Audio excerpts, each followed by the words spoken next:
Hello everyone, welcome back to the channel. Hoping you are doing great. So last video में हमने cash flow from operating activities complete कर लिया था, जिसमें मैंने बताया था कि जो कैश फ्लो हम कैलकुलेट करते हैं ऑपरेटिंग एक्टिविटी से, वो हम कैसे कैलकुलेट करते हैं, और इसके मैंने आपको इलस्ट्रेशंस करवाए थे। सो आज की वीडियो में हम कवर करेंगे cash flow from investing activity. Investing activity कौन सी होती है? वो सारी एक्टिविटीज़ जो कि रिलेटेड होती हैं आपकी सेल और परचेज़ किसकी, लॉन्ग टर्म एसेट्स जैसे कि प्लांट हो गया, मशीनरी हो गया, और नॉन करंट इन्वेस्टमेंट से रिलेटेड। सो वो सारी एक्टिविटीज़ जो कैश एंड कैश इक्विवेलेंट में नहीं आती, वो कहाँ पर आती है? वो आती हैं आपकी इन्वेस्टिंग एक्टिविटीज़ में। सो इन्वेस्टिंग एक्टिविटीज़ में कैश कितना आउटफ्लो हो रहा है और कितना इनफ्लो हो रहा है, ये हम कैसे कैलकुलेट करते हैं? जब हम कैलकुलेट करते हैं cash flow from investing activity. So आज की वीडियो में मैं आपको cash flow from investing activity से कैलकुलेट करना सिखाऊंगा। सो चलिए पढ़ते हैं फिर।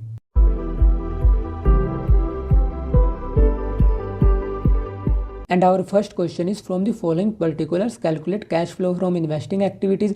और हमें दे रखी है परचेज सेल किस किस की, प्लांट की, इन्वेस्टमेंट, गुडविल, पेटेंट।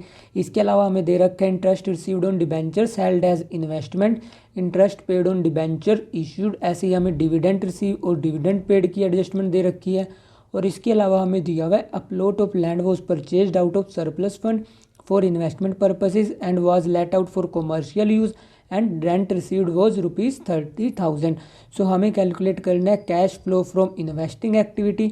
सो इन्वेस्टिंग एक्टिविटीज़ कौन सी होती हैं? जो कि होती हैं आपकी लॉन्ग टर्म एसेट्स और लॉन्ग टर्म इन्वेस्टमेंट से रिलेटेड। सो आपने प्लांट क्या किया है? 6,20,000 का परचेज़ किया है और 2 लाख का सेल किया है। सो जब आप परचेज़ करोगे इससे क्या होगा? Cash outflow. और जब आप इसकी सेल करोगे इससे क्या होगा? Cash inflow. So cash flow from investing activity हम यहाँ पर लिखेंगे, फिर हम अपना फॉर्मेट ड्रॉ करेंगे। आप यहाँ पर पर्टिकुलर्स लिख सकते हो और यहाँ पर आएगा अमाउंट। सो सबसे पहले मैं क्या लिखूँगा यहाँ पे? Purchase of plant. और उसने हमें अमाउंट कितना दे रखा है? अमाउंट दे रखा है उसने 6,20,000। सो इससे क्या हुआ होगा? इससे गया होगा अपना कैश आउटफ्लो। सो इसको मैं ब्रैकेट में लिख देता हूँ। ब्रैकेट में लिखने का मतलब है आउटफ्लो। और उसके अलावा हमें दिया हुआ है उसने proceed from sale of plant. Plant कितने का बेचा है हमने? 2 लाख का। सो यहाँ पर मैं लिख देता हूँ proceed from sale of plant. और प्लांट हमने बेचा कितने का? प्लांट बेचा हमने 2 लाख का। सो इससे क्या आया होगा? Cash inflow. इसलिए मैं इसको नॉर्मल लिख रहा हूँ। और जिससे कैश आउटफ्लो हो रहा है उसको लिख रहा हूँ मैं ब्रैकेट में। ब्रैकेट में मतलब नेगेटिव बैलेंस। इसके अलावा उसने हमें दे रखी है इन्वेस्टमेंट परचेज करी है, 2,40,000 की, बेची है 80,000 की। सो यहाँ पर आएगा परचेज ऑफ इन्वेस्टमेंट। और इन्वेस्टमेंट बेची कितने की है? इन्वेस्टमेंट हमने परचेज करी है 2,40,000 की। और हमने सेल कितने की करी है इन्वेस्टमेंट की? हमने सेल करी है 80,000 की। सो यहाँ पर आएगा प्रोसीड फ्रॉम सेल। और हमने सेल कितने करी? क्या करी है सेल? हमने इन्वेस्टमेंट सेल करी है। इन्वेस्टमेंट हमने सेल करी है यहाँ पर 80,000 की। सो उससे कैश इनफ्लो होगा। सो मैं नॉर्मल ऐसे ही लिखूँगा। उसके अलावा उसने हमें दिया है, हमने गुडविल परचेज़ करी है 1 लाख की। सो यहाँ पर आएगा परचेज ऑफ गुडविल। और गुडविल हमने कितने की परचेज़ करी? गुडविल हमने परचेज़ करी है 1 लाख की। सो 1 लाख को लिखेंगे हम ब्रैकेट्स में। और उसके बाद हमने सेल की है पेटेंट। सो यहाँ पर लिख दूंगा मैं प्रोसीड फ्रॉम पेटेंट। और पेटेंट हमने कितने के बेचे हैं? पेटेंट्स हमने बेचे हैं 1,50,000 के। सो इससे कैश इनफ्लो होगा। सो ये मैं नॉर्मली लिखूँगा क्योंकि ये प्लस फिगर है। उसके बाद उसने हमें दिया है इंटरेस्ट रिसीव किया है हमने कितने का? इंटरेस्ट रिसीव किया है हमने 8,000 का। इंटरेस्ट रिसीव क्या होता है? Investment income. और जो इंटरेस्ट पेड होता है वो किस पे होता है? डिबेंचर्स पे पे किया है। और इंटरेस्ट जो हमने पे किया वो किस टाइप की एक्टिविटी होती है? वो होती है फाइनेंसिंग। सो इंटरेस्ट रिसीव्ड आएगा इन्वेस्टिंग में। और जो इंटरेस्ट पे किया हमने डिबेंचर पे वो कहाँ पर जाएगा? जब हम फाइनेंसिंग एक्टिविटीज़ का कैश फ्लो कैलकुलेट करेंगे। सो यहाँ पर क्या आएगा? सिर्फ यहाँ पर आएगा इंटरेस्ट रिसीव्ड। और इंटरेस्ट रिसीव कितना हुआ है? इंटरेस्ट रिसीव हुआ है 8,000। और इससे कैश इनफ्लो हुआ है इसलिए ये ऐड होगा। इसके अलावा उसने हमें दिया dividend received on shares held as investment. So जो इन्वेस्टमेंट से इनकम होगी वो किस में आएगी? इन्वेस्टिंग एक्टिविटी में। सो यहाँ पर लिख देता हूँ मैं डिविडेंड रिसीव्ड। और डिविडेंड रिसीव कितना हुआ है? डिविडेंड रिसीव हुआ है 20,000। सो ये भी प्लस आइटम है। उसके बाद उसने हमें दिया है dividend paid on equity shares. So जो इक्विटी शेयर्स पे डिविडेंड पे होता है वो कहाँ पर जाएगा, वो जाएगा आपकी फाइनेंसिंग एक्टिविटी में, क्योंकि जब कैश फ्लो होता है इक्विटी शेयर से वो आता है फाइनेंसिंग एक्टिविटी में। जो उनकी रिटर्न पे होगी वो भी कहाँ पर जाएगी, वो भी जाएगी आपकी फाइनेंसिंग एक्टिविटी में। उसके बाद उसने हमें एक आइटम और दे रखा है कि हमारे पास एक प्लॉट था जो हमने परचेज़ किया था और वो हम कॉमर्शियल पर्पज़ के लिए हमने उसे लेट आउट किया हुआ और हमें वहाँ से रेंट मिला है। सो रेंट रिसीव्ड क्या है, क्योंकि प्लॉट आपका क्या है, जो आपने लैंड परचेज़ किया वो आपका एसेट है। सो जो उससे इनकम आएगी वो भी कहाँ पर आएगी, इन्वेस्टिंग एक्टिविटीज़ में। सो यहाँ पर मैं लिख देता हूँ रेंट रिसीव्ड। और रेंट कितने का रिसीव किया आपने, रेंट रिसीव किया आपने 30,000 का। सो 30,000 आएगी पॉजिटिव फिगर। सो अब तक हमने जो सारी एक्टिविटीज़ दे रखी थी क्वेश्चन में वो हमने कंसीडर कर ली। बस इस क्वेश्चन में जो दो एक्टिविटीज़ दे रखी थी, इंटरेस्ट पेड और डिविडेंड पेड, वो कहाँ पर जाएंगी, वो जाएंगी आपकी फाइनेंसिंग एक्टिविटीज़ में। सो अब जो ये नेगेटिव फिगर है और जो पॉजिटिव फिगर है आपको इसमें प्लस माइनस करना है, और जो आपका नेट कैश फ्लो आएगा इन सबको प्लस ऐड करने के बाद ये कितना आएगा आपका, ये आएगा आपका नेगेटिव फिगर 4,72,000। मतलब कि जो आपकी इन्वेस्टिंग एक्टिविटीज़ थी उसमें कैश किया गया है, उसमें कैश आउटफ्लो हुआ है, वहाँ पे कैश यूज़ हुआ है। सो आप यहाँ पर क्या लिखोगे, net cash used in investing activities. अगर यही पॉजिटिव फिगर आती तब ये क्या शो होता, तब ये शो होता है cash flow from investing activity. But क्योंकि आपने इन्वेस्टिंग एक्टिविटी में परचेज ज़्यादा की करी है इसलिए कैश यूज़ हुआ है इन्वेस्टिंग एक्टिविटी में। ऐसी जब पॉजिटिव फिगर आती तब आप यहाँ पर लिखते net cash flow from investing activity. So अब हम अपना नेक्स्ट न्यूमेरिकल देखते हैं। Calculate cash flow from investing activities from the following particulars. और हमें प्लांट एंड मशीनरी की रिटन डाउन वैल्यू दे रखी है। 1 अप्रैल 2018 को 7,20,000, 31 मार्च 2019 को 8,60,000। इसके अलावा हमें दिया है डेप्रिसिएशन चार्ज करी हमने इस साल में 85,000। और एक प्लांट एंड मशीनरी थी जिसकी WDV कितनी थी 1,10,000, वो हमने कितने में बेची है, वो हमने बेची है 1,25,000 में। अब इन टाइप के क्वेश्चन को करने से पहले आपको दो चीज़ें पता होनी चाहिए जो मैंने आपको क्लास 11th में बताई थी। वहाँ पर मैंने आपको क्या बताया था कि जो अपने पास डेप्रिसिएशन होती है उसको रिकॉर्ड करने के हमारे पास दो मेथड होते हैं।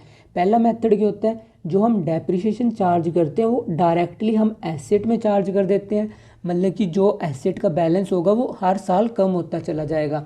और दूसरा वे क्या होता है अपने पास, हम provision for depreciation account prepare करते हैं।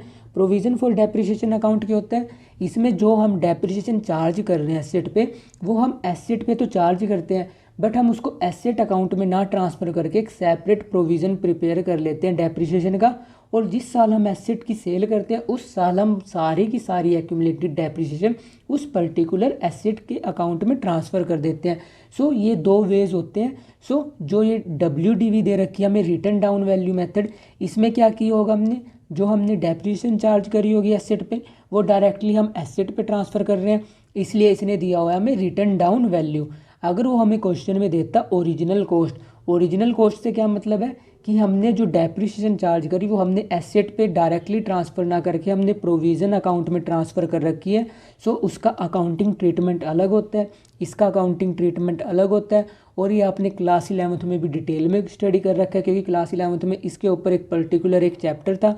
सो अब मैं बताऊँगा कि जो हम इन्वेस्टिंग एक्टिविटी से कैश फ्लो कैलकुलेट करेंगे इस टाइप के क्वेश्चन में कैसे कैलकुलेट करते हैं। सो इस टाइप के क्वेश्चन में कैश फ्लो कैलकुलेट करने से पहले आपको प्रिपेयर करना पड़ेगा प्लांट एंड मशीनरी अकाउंट।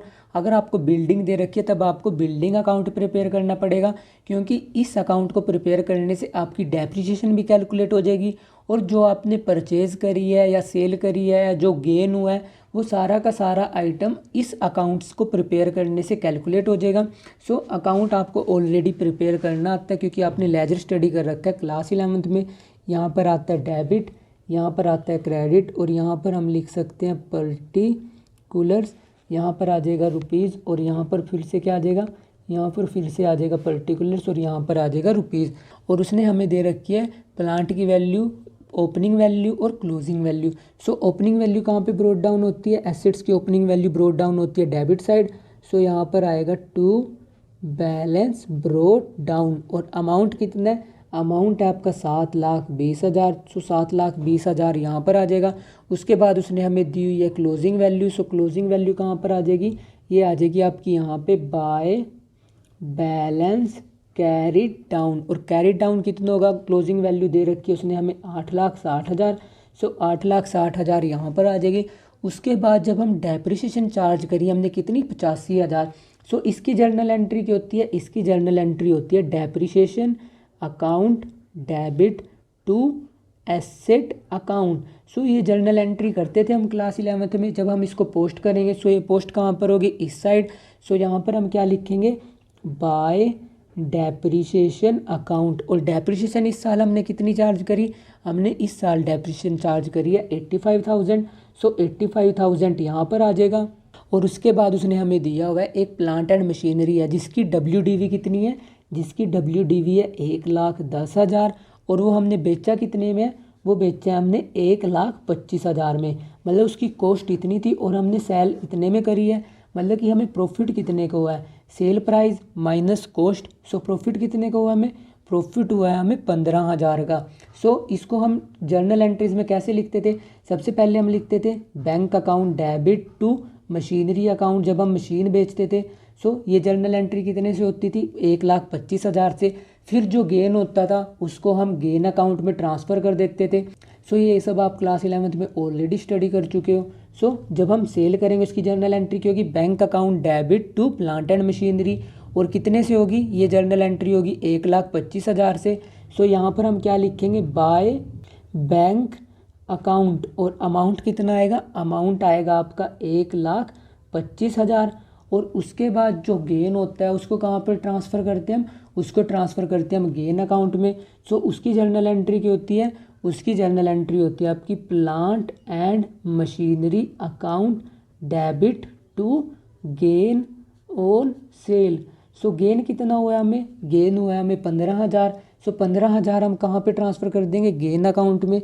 सो वो कहाँ पर लिखा जाएगा, वो लिखा जाएगा यहाँ पर टू गेन ऑन सेल। और अमाउंट कितना आएगा, अमाउंट आएगा 15,000। सो अब आपको क्या करना है, अब आपको फिगर बैलेंस करनी है। अगर बैलेंसिंग फिगर इस तरफ आ रही है तब उस बैलेंसिंग फिगर को आप क्या कंसीडर करोगे, परचेज। ऐसे ही अगर बैलेंसिंग फिगर इस तरफ आ जाती है तब आप उसको कंसीडर करोगे सेल। सो यहाँ पर आप इसका टोटल करोगे, ये टोटल कितना आएगा, ये टोटल आएगा आपका 10,70,000। और जब आप इस साइड का टोटल करोगे ये साइड कम आएगी, सो बैलेंसिंग फिगर यहाँ पर आएगी। तो आप इसे क्या कंसीडर करोगे, इसको कंसीडर करोगे आप परचेज। सो परचेज जब कोई प्लांट एंड मशीनरी की होती है उसकी जनरल एंट्री की होती है plant and machinery account debit to bank account. So इसलिए यहाँ पर टू बैंक अकाउंट आएगा। और ये क्या आपकी, ये है आपकी बैलेंसिंग फिगर। और बैलेंसिंग फिगर का अमाउंट कितना आया, ये आया आपका 3,35,000। और टोटल कितना आ जाएगा इस तरफ, टोटल भी आ जाएगा 10,70,000। सो ये कैलकुलेट कर लिया हमने कैश फ्लो की, जो प्लांट एंड मशीनरी है उससे कैश कितना गया और कैश इनफ्लो कितना हुआ है। सो अब हम देख लेते हैं कि जो ये मशीन बेची है हमने, इससे कैश गया कितना है और इससे कैश आया कितना है।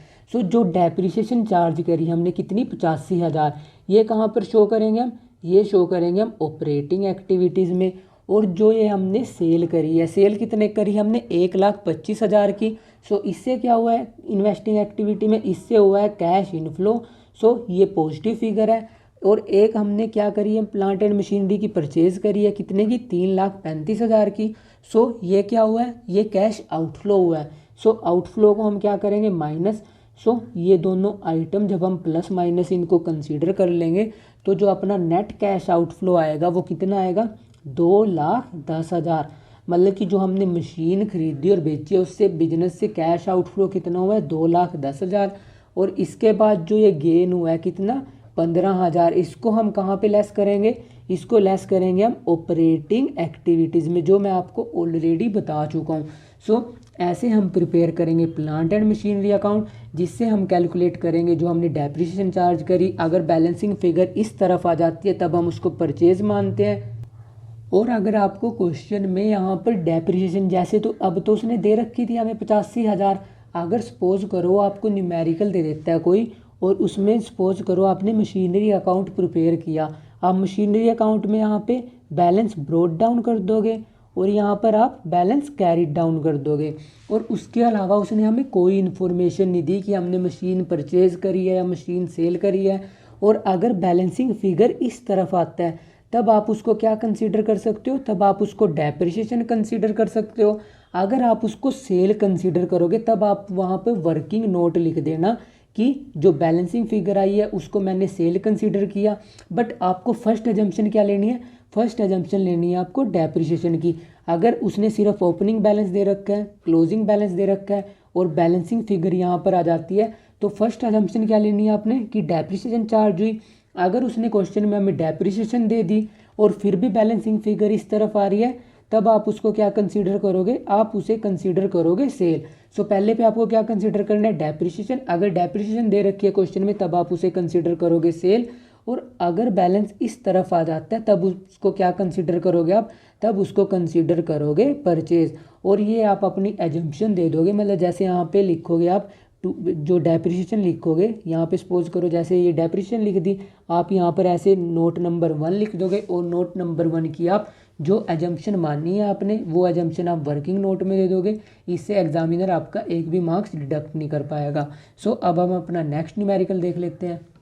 And our next question is calculate cash flow from investing activity from the following information. और हमें दिया हुआ है बिल्डिंग की रिटर्न डाउन वैल्यू, और इसके अलावा उसने हमें दिया है एडिशनल इन्फॉर्मेशन जिसमें दिया हुआ है बिल्डिंग कॉस्ट थी 1 लाख, जिसपे 30,000 एक्यूमुलेटेड डेप्रिसिएशन थी और वो हमने बेची कितने में, 60,000 में। इसके अलावा उसने हमें दिया है depreciation charge for the building for the year ended 31 मार्च 2016 50,000। मतलब कि अपने पास एक बिल्डिंग है, बिल्डिंग का वो कैलकुलेट करने के लिए कि इन्वेस्टिंग एक्टिविटी से कैश आउटफ्लो कितना हुआ है, इनफ्लो कितना हुआ है, इसके लिए हम प्रिपेयर करेंगे बिल्डिंग अकाउंट। और बिल्डिंग अकाउंट में यहाँ पर लिखेंगे हम डेबिट, यहाँ पर लिखेंगे हम क्रेडिट। यहाँ पर क्या आता है, यहाँ पर आता है अपने पास पर्टिकुलर्स, यहाँ पर आएगा रुपीज़, यहाँ पर फिर से आएगा पर्टिकुलर्स और यहाँ पर आएगा रुपीज़। सो जो ओपनिंग बैलेंस है उसको हम कहाँ पे ब्रोट डाउन करेंगे, डेबिट साइड। सो यहाँ पर लिख देंगे हम टू बैलेंस ब्रोट डाउन। और ब्रोट डाउन अमाउंट कितना है ये दे रखे है उसने क्वेश्चन में हमें 6 लाख। सो 6 लाख यहाँ पर आ जाएगा। उसके बाद उसने हमें क्लोजिंग बैलेंस कितना दे रखा है, 7,50,000।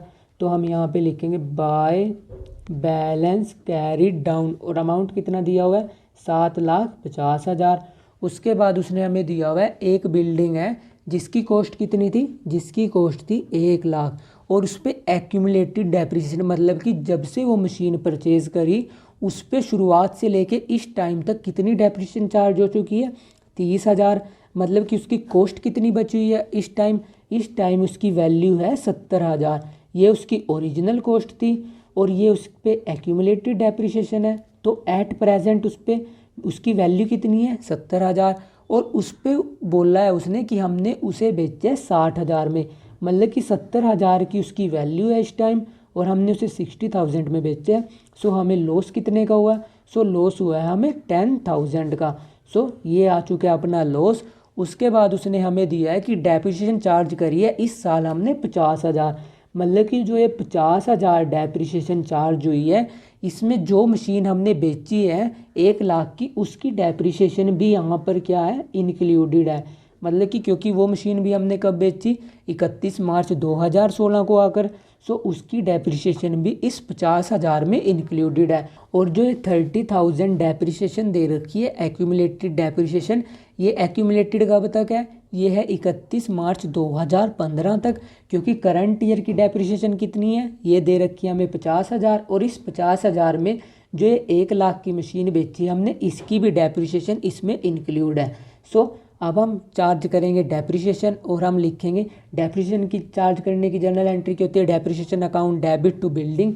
सो यहाँ पर आ जाएगा बाय डेप्रिसिएशन अकाउंट। और डेप्रिसिएशन कितने की चार्ज हुई, डेप्रिसिएशन चार्ज हुई अपनी 50,000 की। सो यहाँ पर कितना आ जाएगा, यहाँ पर आ जाएगा 50,000। उसके बाद उसने हमें दिया हुआ है कि हमने मशीन कितने में बेची, हमने बेची है 60,000 में। सो सेल की जर्नल एंट्री की होती है bank account debit to building. So आप उसको पोस्ट करोगे यहाँ पर और यहाँ पर क्या आ जाएगा, बाय बैंक अकाउंट। और अमाउंट कितना आएगा, अमाउंट आएगा आपका 60,000। उसके बाद हमें लॉस कितने का हुआ, लॉस हुआ है हमें 10,000। सो लॉस भी किस तरफ आता है, लॉस यहाँ पर आता है, गेन यहाँ पर आता है। सो यहाँ पर लिख देता हूँ मैं by loss on sale account, और लॉस कितने का हुआ, लॉस हुआ हमें 10,000 का। उसके बाद हम इसका टोटल करेंगे। सो इस साइड का टोटल कितना आया, इस साइड का टोटल आया अपना 8,70,000, और इस साइड का कितना है 6 लाख। सो बैलेंसिंग फिगर कहाँ पे आएगी, इस तरफ। सो अगर बैलेंसिंग फिगर इस तरफ आती है डेबिट साइड, उसको हम कंसीडर करते हैं परचेज। सो यहाँ पर लिख देता हूँ मैं टू बैंक अकाउंट, और बैलेंसिंग फिगर कितनी आएगी 2,70,000। सो टोटल कितना हो जाएगा, टोटल हो जाएगा 8,70,000, और आप यहाँ पे ब्रैकेट में ज़रूर लिखना बैलेंसिंग फिगर। और इसके बाद आपको एक डाउट मन में ये अराइज हो सकता है कि लॉस यहाँ पर हमने कैसे लिख दिया। सो जब हम मशीनरी सेल करेंगे उसकी जर्नल एंट्री क्या होती है, उसकी जर्नल एंट्री होती है bank account debit loss on sale account debit to machinery, या अगर हमने बिल्डिंग बेची है टू बिल्डिंग अकाउंट। सो जब आप इसको पोस्ट करोगे इस अकाउंट में, आपको ऑलरेडी पोस्ट करनी आती है मशीनरी और बिल्डिंग क्रेडिट हो रखी है, क्योंकि बिल्डिंग अकाउंट हम प्रिपेयर कर रहे हैं। सो ये क्रेडिट साइड बैंक अकाउंट जितने की बेची है, लॉस जितना हुआ है वो यहाँ पर ट्रांसफ़र हो जाएगा। सो ये जो बिल्डिंग हमने खरीदी उसमें कैश आउटफ्लो कितना हुआ है 2,70,000, और इनफ्लो कितना हुआ है 60,000। सो नेट कैश आउटफ्लो कितना हुआ, 2,70,000 बिजनेस से बाहर गए, 60,000 बिजनेस में कैश इनफ्लो हुआ है। तो फिर टोटल आउटफ्लो कितने का हुआ है, टोटल आउटफ्लो हुआ है अपना 2,10,000। सो आप जो net cash flow from operating activity investing activity prepare करते हो वहाँ पर कितना शो करोगे, वहाँ पे शो करोगे 2,10,000। और जो ये लॉस हुआ है ये कहाँ पर ऐड होगा, ये ऐड होगा आपका ऑपरेटिंग एक्टिविटी में। और डेप्रिसिएशन भी हम कहाँ पर ऐड करेंगे, डेप्रिसिएशन भी ऐड करेंगे हम ऑपरेटिंग एक्टिविटी में। और ये ऑपरेटिंग एक्टिविटी में कैसे ऐड करेंगे ऑलरेडी मैं आपको बता चुका हूँ, बट जब मैं आपको इसके बड़े वाले क्वेश्चन कराऊंगा तब वहाँ पर हम तीनों एक्टिविटी से कैश फ्लो कैलकुलेट करना सीखेंगे। अभी सिर्फ मैं आपको इन्वेस्टिंग करा रहा हूँ, ऐसे ही पहले मैंने आपको ऑपरेटिंग करवाई, फिर मैं आपको फाइनेंसिंग करवा दूंगा। जब ये तीनों एक्टिविटी कंप्लीट हो जाएंगी फिर मैं इसके डिटेल क्वेश्चन कराऊंगा। सो अब हम अपना नेक्स्ट क्वेश्चन देख लेते हैं। और नेक्स्ट क्वेश्चन में उसने हमें दिया हुआ है बैलेंस एट 31 मार्च 2018 और 2019 को। इसके अलावा उसने हमें दिया है मशीनरी का बैलेंस, एक्यूमुलेटेड डेप्रिसिएशन, और हमें दिया है during a year a machine costing 1 lakh accumulated depreciation thereon 44,000 was sold for 30,000। और हमें बोला हुआ है कि हमें मशीनरी कितने की परचेज़ करी, डेप्रिसिएशन कितने की चार्ज करी, लॉस कितना हुआ, ये सब हमें कैलकुलेट करना है। और हमें बोला हुआ है how each of the item of the machinery will be reported in statement of cash flow. So हमें प्रिपेयर करना है net cash flow from investing activity. और मैंने आपको स्टार्टिंग में बताया था कि जो डेप्रिसिएशन रिकॉर्ड करने के मेथड होते हैं वो हमारे पास दो मेथड होते हैं। एक होता है जब हम डेप्रिसिएशन डायरेक्टली एसेट अकाउंट में चार्ज कर देते हैं, और दूसरा ऑप्शन क्या होता है कि हम provision for depreciation account prepare कर सकते हैं, या जिसे हम क्या बोलते हैं, जिसको हम बोलते हैं एक्यूमुलेटेड डेप्रिसिएशन अकाउंट। सो इस मेथड में क्या होता है, जितनी डेप्रिसिएशन चार्ज होती है वो हर साल प्रोविज़न में ट्रांसफ़र हो जाती है, और जब हम उसको एसेट को सेल करते हैं तब हम उसको दोबारा से कहाँ पे ट्रांसफ़र कर देते हैं, उस एसेट अकाउंट में। सो इस मेथड में जो जर्नल एंट्रीज होती हैं, जब आप डेप्रिसिएशन चार्ज करते हो उसकी जर्नल एंट्री की होती है depreciation account debit to provision for depreciation account. और जब आप उसको प्रॉफिट एंड लॉस में ट्रांसफ़र करते हो उसकी जर्नल एंट्री की होती है profit and loss account debit to depreciation account. और लास्ट जर्नल एंट्री की होती है जब आप इस पर्टिकुलर मशीनरी या एसेट को बेचोगे, सो जो उसकी एक्यूमुलेटेड डेप्रिसिएशन है वो सारी की सारी कहाँ पर ट्रांसफ़र हो जाती है, उस पर्टिकुलर एसेट अकाउंट में। सो वो जर्नल एंट्री की होती है, वो जर्नल एंट्री होती है अपनी provision for depreciation account debit to asset account. So ये मैंने आपको जर्नल एंट्रीज बता दी जो आप ऑलरेडी क्लास 11th में स्टडी कर चुके हो। सो अब मैं बताऊंगा कि जो हम मशीनरी अकाउंट प्रिपेयर करेंगे अपना कैश फ्लो कैलकुलेट करने के लिए वो हम कैसे प्रिपेयर करेंगे। सो यहाँ पर आएगा डेबिट, यहाँ पर आ जाएगा क्रेडिट, यहाँ पर आ जाएगा रुपीज़, ऐसे ही यहाँ पर डेबिट, यहाँ पर क्रेडिट रुपीज़, और यहाँ पर क्या आ जाएगा पर्टिकुलर्स।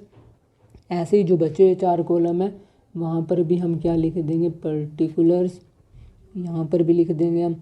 उसके बाद जो ये लास्ट कॉलम बचा है यहाँ पर भी हम इसको मार्किंग कर देंगे। उसके बाद हमें दिया है मशीनरी का ओपनिंग बैलेंस है 5 लाख, क्लोजिंग बैलेंस है 6 लाख। सो ओपनिंग बैलेंस कहाँ पे ब्रॉट डाउन होगा, डेबिट साइड। इसको हम लिखेंगे to balance brought down. Amount कितना दिया हुआ है 5 लाख, सो 5 लाख यहाँ पे आ जाएगा। क्लोजिंग बैलेंस कितना दे रखा है 6 लाख, सो वो कैरिड डाउन हो जाएगा बाय बैलेंस कैरिड डाउन। और कैरिड डाउन अमाउंट कितना होगा, ये अमाउंट कैरिड डाउन हो जाएगा आपका 6 लाख। उसके बाद उसने दिया हुआ हमें एक्यूमुलेटेड डेप्रिसिएशन का ओपनिंग बैलेंस 164, क्लोजिंग बैलेंस दे रखा है 180। सो एक्यूमुलेटेड डेप्रिसिएशन को हम क्या बोलते हैं, प्रोविजन फॉर डेप्रिसिएशन अकाउंट। ये क्या होता है, बिजनेस की एक तरीके से लाइबिलिटी होती है या फ्यूचर का एक्सपेंस है। सो इसका ओपनिंग बैलेंस क्या होगा, क्रेडिट होगा। एसेट का ओपनिंग बैलेंस डेबिट होता है, लाइबिलिटीज़ का ओपनिंग बैलेंस क्रेडिट होता है। सो इसलिए इसको हम यहाँ पर कैरिड ब्रोड डाउन करेंगे टू बैलेंस ब्रोड डाउन। और ब्रोड डाउन अमाउंट कितना होगा, ये होगा आपका 1,64,000। और कैरिड डाउन कितना होगा, कैरिड डाउन होगा हमारा 1,80,000। सो यहाँ पर आ जाएगा टू बैलेंस कैरिड डाउन। और अमाउंट कितना कैरिड डाउन होगा, उसने हमें दिया हुआ 1,80,000। उसके बाद उसने हमें दी हुई है कि एक मशीन है, कितने की है मशीन, 1 लाख की। और उस पर एक्यूमुलेटेड डेप्रिसिएशन कितनी है, उस पर एक्यूमुलेटेड डेप्रिसिएशन दी हुई है उसने हमें 44,000 की। मतलब कि उसकी वैल्यू कितनी है, मतलब कि उसकी वैल्यू कितनी है एट प्रेजेंट, उसकी वैल्यू है एट प्रेजेंट 10 - 4 6, यहाँ पर आ जाएगा 9। एट प्रेजेंट उसकी वैल्यू है 56,000। और वो हमने बेची कितने में है, वो बेची है हमने 30,000 में। सो हमें लॉस कितने का हुआ होगा, क्योंकि 56,000 की कोई चीज़ हमने 30,000 में बेच दी। सो हमें लॉस हुआ है 26,000 का। सो ये कहाँ पर पोस्ट करना है हमने, लॉस शो करेंगे हम मशीनरी अकाउंट में। हमने सेल कितने करी 30,000 की, हमें लॉस कितने को हुआ 26,000। सो यहाँ पर लिख दूंगा मैं by bank account. Bank account में क्या आएगा, जितने की हमने सेल करी, सेल कितने करी है 30,000 की, लॉस कितने का हुआ हमें 26,000 की। सो यहाँ पर आ जाएगा by loss on sale account. और लॉस कितने का 26,000। सो 26,000 यहाँ पर पोस्ट हो जाएगा। उसके बाद हमें कैलकुलेट करनी पड़ेगी इस साल की डेप्रिसिएशन जो इस मशीनरी पे चार्ज हुई होगी। वो कैसे कैलकुलेट करेंगे हम, हमें स्टार्टिंग का एक्यूमुलेटेड बैलेंस दे रखा है, लास्ट का दे रखा है 1,80,000। उसके बाद हमें दिया हुआ है कि एक मशीनरी है जिसकी एक्यूमुलेटेड कितनी थी 44,000, 44,000। वो हमने जब मशीन सेल करी होगी वो हमने कहाँ पे ट्रांसफ़र कर दी होगी उसकी एक्यूमुलेटेड डेप्रिसिएशन, मशीनरी अकाउंट में। सो जब हमने मशीनरी अकाउंट में ट्रांसफ़र करी होगी उसकी जर्नल एंट्री क्या करी होगी हमने, प्रोविज़न फॉर डेप्रिसिएशन या accumulated depreciation account debit to asset account. So यहाँ पर क्या आ जाएगा, यहाँ पर आ जाएगा टू मशीनरी अकाउंट, क्योंकि हमने उसकी एक्यूमुलेटेड कहाँ पे ट्रांसफ़र करनी है, मशीनरी अकाउंट में। एक्यूमुलेटेड कितनी है 44,000। सो 44,000 यहाँ पर आ जाएगी। अब इन दोनों का क्या करेंगे हम टोटल। सो टोटल कितना आएगा, टोटल आएगा 2,24,000। और अब जो बैलेंसिंग फिगर इस तरफ आएगी वो क्या आएगी, करंट ईयर की डेप्रिसिएशन। सो करंट ईयर की डेप्रिसिएशन कितनी आएगी, करंट ईयर की डेप्रिसिएशन जो बैलेंसिंग फिगर यहाँ पर आएगी ये कितना आया टोटल 2,24,000। यहाँ पे कितना है 1,64,000। सो यहाँ पर आ जाएगा बाय डेप्रिसिएशन अकाउंट। और अमाउंट कितना आएगा 60,000, क्योंकि ये क्या है आपकी बैलेंसिंग फिगर। सो बैलेंसिंग फिगर यहाँ पर आ चुकी है, यहाँ पर कितना आ गया 2,24,000। सो ये 60,000 हम कहाँ पे शो करेंगे, ऑपरेटिंग एक्टिविटी में। हमने यहाँ पे दिखाया हुआ है बाय बैंक अकाउंट और इसके अलावा हमने दिखाया हुआ है लॉस। अब हमें क्योंकि जो मशीनरी बेची है उसकी एक्यूमुलेटेड भी हमें शो करनी पड़ेगी। सो यहाँ पर आ जाएगा बाय एक्यूमुलेटेड डेप्रिसिएशन अकाउंट, क्योंकि हमने वो यहाँ से कहाँ पे ट्रांसफ़र करी है मशीनरी अकाउंट में। सो यहाँ पर आ जाएगा 44,000। ये टोटल कितना हो चुका है, टोटल हो चुका है हमारा 7 लाख। अब यहाँ पे 5 लाख है। सो बैलेंसिंग फिगर यहाँ पर आ जाएगी और उस बैलेंसिंग फिगर को हम क्या कंसीडर करेंगे, परचेज। सो यहाँ पर लिख देता हूँ मैं बैलेंसिंग फिगर। और बैलेंसिंग फिगर में कितना आ गया यहाँ पे 2 लाख। सो टोटल कितना हो चुका है, टोटल हो चुका है 7 लाख। सो मशीनरी हमने सेल कितने करी 30,000 की, लॉस कितने का हुआ 26,000। हमने परचेज कितने करी 2 लाख की। और जो मशीनरी पे डेप्रिसिएशन चार्ज हुई वो बैलेंसिंग फिगर कहाँ से आएगी, यहाँ से। अगर क्वेश्चन में वो हमें डेप्रिसिएशन दे देता और हमें एक्यूमुलेटेड निकालनी पड़ती तब बैलेंसिंग फिगर जो यहाँ पर आती उसको कंसीडर करते हम एक्यूमुलेटेड डेप्रिसिएशन। अगर यहाँ पर बैलेंसिंग फिगर होती है वो क्या होती है, एक्यूमुलेटेड डेप्रिसिएशन। अगर यहाँ पे बैलेंसिंग फिगर होती है वो होती है जो इस साल हमने करंट ईयर में डेप्रिसिएशन चार्ज करी होगी। और एक्यूमुलेटेड डेप्रिसिएशन कहाँ पे ट्रांसफ़र होती है, ये ट्रांसफ़र होती है एसेट अकाउंट में। सो जो 44,000 है वो यहाँ से यहाँ पे ट्रांसफ़र हुआ। उसके बाद अगर बैलेंसिंग फिगर यहाँ पर आई वो क्या हुई हमारी परचेज़, ऐसे ही अगर यहाँ पर आ जाती वो हो जाती है हमारी सेल, क्योंकि हमने डेप्रिसिएशन यहाँ पर कैलकुलेट कर ली। सो जो मशीनरी अकाउंट है वो एक्यूमुलेटेड डेप्रिसिएशन में कैसे प्रिपेयर होता है और नॉर्मल डेप्रिसिएशन दे रखी होती है तब कैसे प्रिपेयर होता है, मैंने दोनों के आपको इलस्ट्रेशंस करा दिए। अब मैं एक इन्वेस्टिंग एक्टिविटी का एक बड़ा क्वेश्चन करा देता हूँ जिससे आपको ये ऑटोमेटिकली क्लियर हो जाएगा। And our next question is from the following particulars of Bharat public limited calculate cash flow from investing activity also show working clearly preparing ledger account. और हमें बैलेंसेस दे रखे हैं goodwill, patent, machinery, 10% long term investment, investment in land, shares. और इसके अलावा हमें additional information में दे रखी है patent written off to the extent of 40,000 and some patent were sold at a profit of 20,000। इसका मतलब क्या है कि हमें पेटेंट का अकाउंट बनाना पड़ेगा। एक मशीन है जो कि हमने 1,40,000 की थी जिस पे डेप्रिसिएशन 60,000 थी, वो हमने बेची 50,000 में। सो हमें मशीनरी का अकाउंट भी बनाना पड़ेगा वो कैश फ्लो कैलकुलेट करने के लिए। उसके अलावा उसने हमें दिया हुआ है इन्वेस्टमेंट है जो 10% जो कि हमने परचेज़ करी 1,80,000 की, वो बेच दी हमने 20,000 के प्रॉफिट में। और हमें इंटरेस्ट मिला है, कब मिला है, मार्च 31, 2016 को।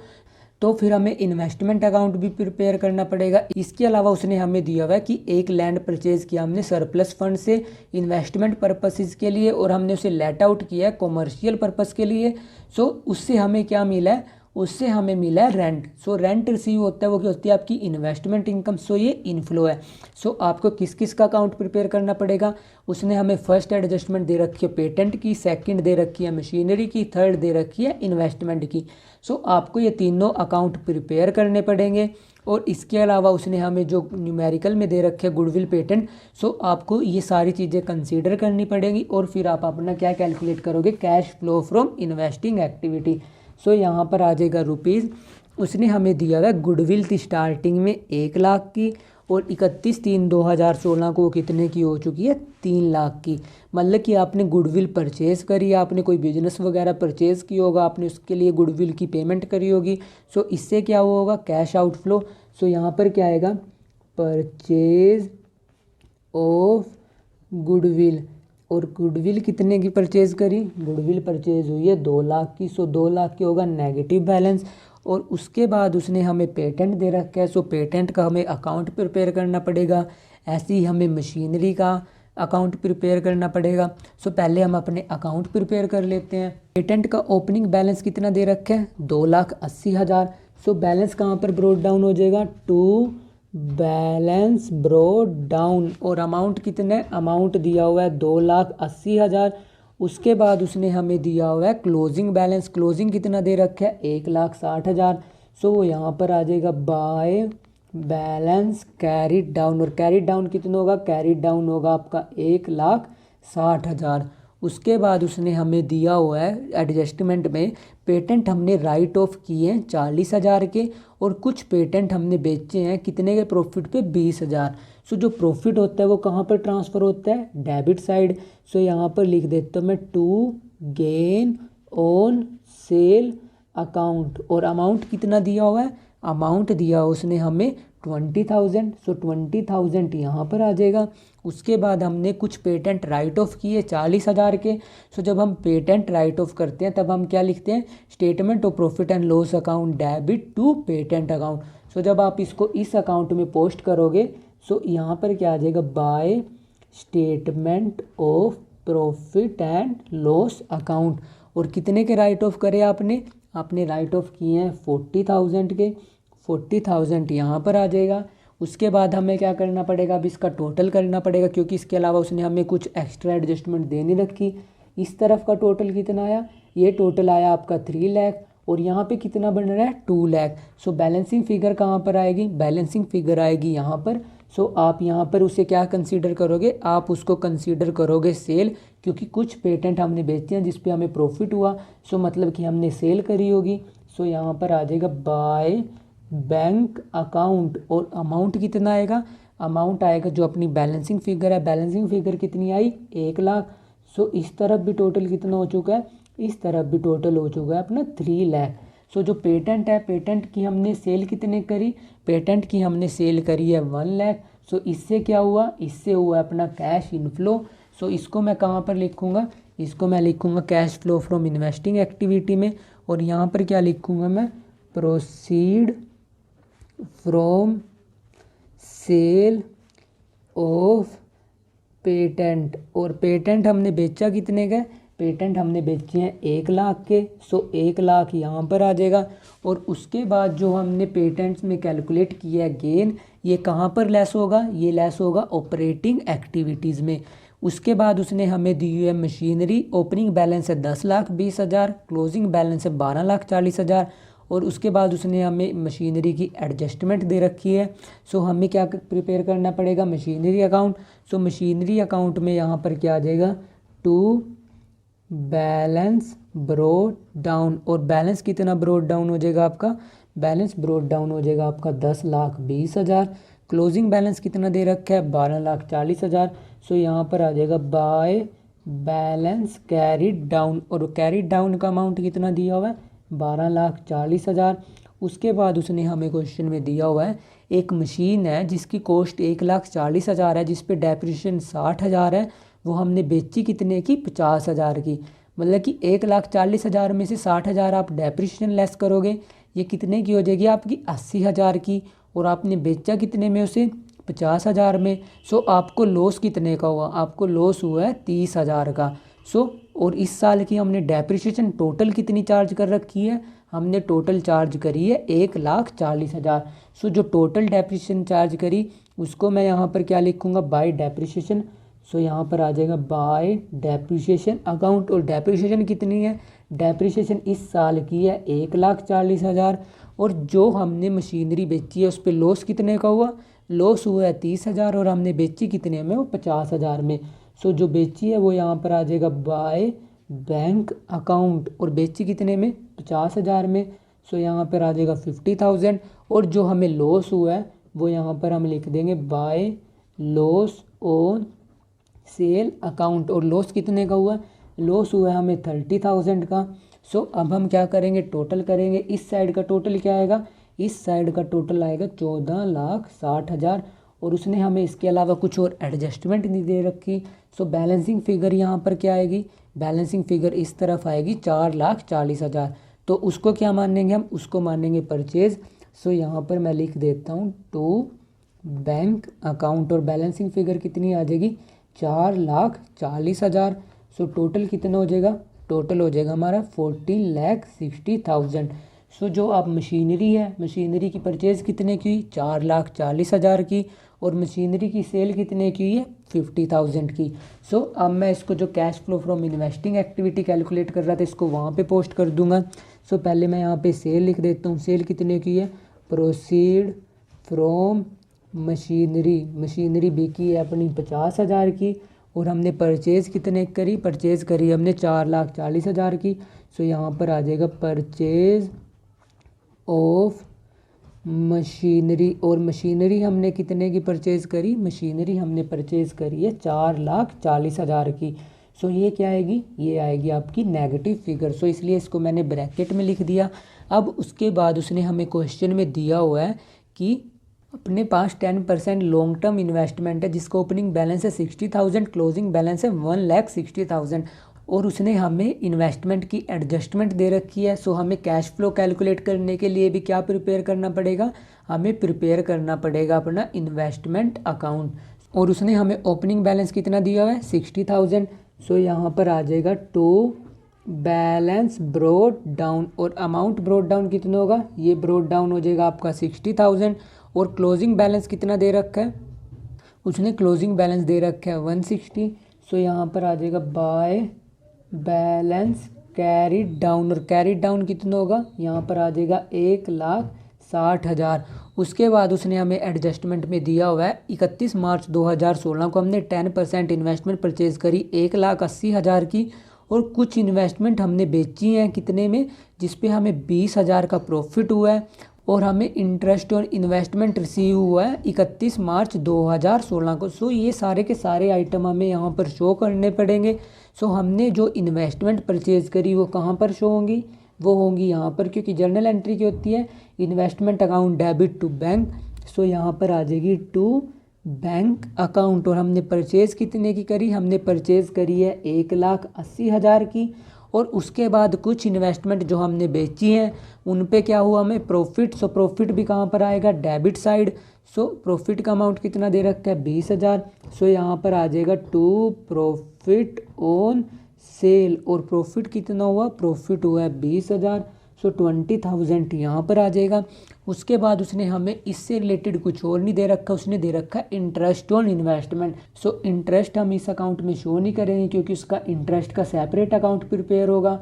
सो अब जो बैलेंसिंग फिगर आएगी उसको हम यहाँ पर क्या कंसीडर कर लेंगे, उसको हम कंसीडर कर लेंगे सेल। सो यहाँ पर टोटल कितना आया, टोटल आया आपका 2,60,000।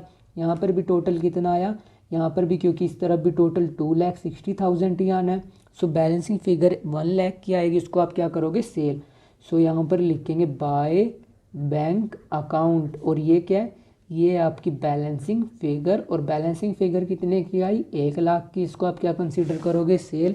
सो अब जब आप ये cash flow from investing activity calculate करोगे, यहाँ पे आप इस परचेज और सेल को दिखाओगे। सो आप यहाँ पे लिखोगे परचेज ऑफ 10% इन्वेस्टमेंट। आपने इन्वेस्टमेंट 10% कितने की परचेज़ करी, उसने दिया हुआ है हमें क्वेश्चन में 1,80,000। सो आपने 1,80,000 की परचेज़ करी होगी। और आपने सेल कितने करी, आपने सेल करी है 1 लाख की। सो यहाँ पर आ जाएगा प्रोसीड फ्रॉम 10% इन्वेस्टमेंट। और अमाउंट कितना आएगा, अमाउंट आएगा आपका 1 लाख। उसके बाद उसने हमें दिया हुआ था इंटरेस्ट मिला है हमें इन्वेस्टमेंट पे, कब 31 मार्च 2016 को। और 31 मार्च 2016 को हमें किस बैलेंस पे इंटरेस्ट मिला होगा, हमें मिला होगा ओपनिंग बैलेंस पे। और जो 2015 का क्लोजिंग बैलेंस है वो 2016 में ओपनिंग बैलेंस बना होगा। सो हमें 60,000 पे कितना इंटरेस्ट मिला होगा, 60,000 पे हमें मिला होगा 10%। सो यहाँ पर आ जाएगा इंटरेस्ट रिसीव्ड। और इंटरेस्ट रिसीव्ड का अमाउंट कितना आएगा 60,000 का 10%। सो ये कितना आ जाएगा आपका, ये आ जाएगा आपका 6,000। और उसने हमें फोर्थ एडजस्टमेंट दी है Amartex limited paid dividend 10% on its share. मतलब कि हमने शेयर परचेज कर रखे हैं उस कंपनी के। सो जो डिविडेंड हमें मिलेगा वो हमारी क्या होगी इन्वेस्टिंग एक्टिविटी। सो हम यहाँ पर क्या लिखेंगे डिविडेंड रिसीव्ड। और डिविडेंड रिसीव्ड कितना हुआ, डिविडेंड रिसीव होगा 1 लाख पे 10%, कितना अमाउंट आएगा, ये आएगा हमारा 10,000। और जो हमें उसने दिया हुआ है इन्वेस्टमेंट इन लैंड, ओपनिंग भी 1 लाख है, क्लोजिंग भी 1 लाख है। सो मतलब हमने उसमें कुछ एडजस्टमेंट करी नहीं पूरे साल में। सो उससे ना कैश आउटफ्लो हुआ ना इनफ्लो हुआ है। और लास्ट उसने हमें दिया हुआ है एक प्लॉट था जो कि हमने परचेज़ किया इन्वेस्टमेंट पर्पज़ के लिए, फिर हमने उसे रेंट पे दे दिया और हमें रेंट कितना मिला है 30,000। सो रेंट रिसीव भी क्या होता है, रेंट रिसीव भी आपका इन्वेस्टिंग एक्टिविटी होता है। सो यहाँ पर आ जाएगा रेंट रिसीव्ड। और अमाउंट कितना आएगा, अमाउंट आएगा आपका 30,000। सो हमने सारी की सारी एडजस्टमेंट कंसीडर कर ली और सारे आइटम्स दो दे रखे थे उसने हमें, वो भी हमने यहाँ पे लिख लिए।